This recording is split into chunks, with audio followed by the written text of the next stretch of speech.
معنوي، والثاني مرض الجسم وهو مرض حسي.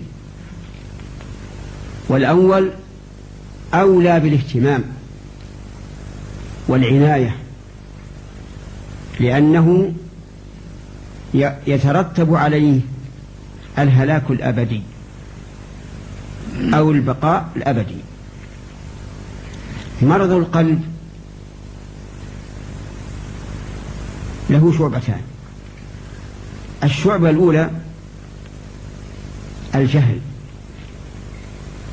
فإن كثيرا من الناس يحب الخير ويسعى له ولكن عنده جهل، فيحصل من ذلك خطأ عظيم. ولهذا قال سفيان ابن عيينة رحمه الله: من فسد من عبادنا ففيه شبه من النصارى، لأن النصارى أرادوا الخير لكن ضلوا عنه، كما قال عز وجل: ورهبانية ابتدعوها ما كتبناها عليهم إلا ابتغاء رضوان الله. وقال سفيان: من فسد من علمائنا ففيه شبه من اليهود، لأن اليهود علموا الحق ولكن خالفوا الحق.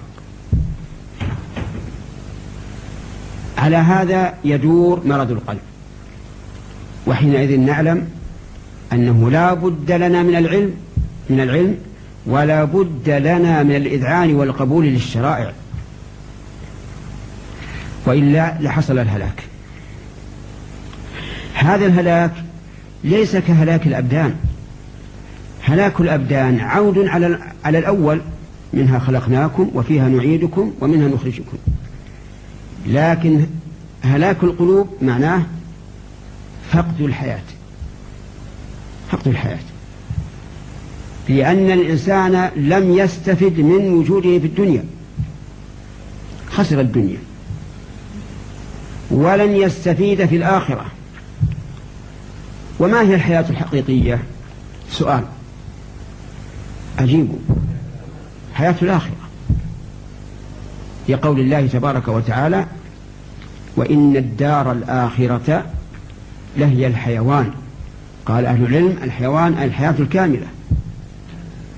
وقال عز وجل: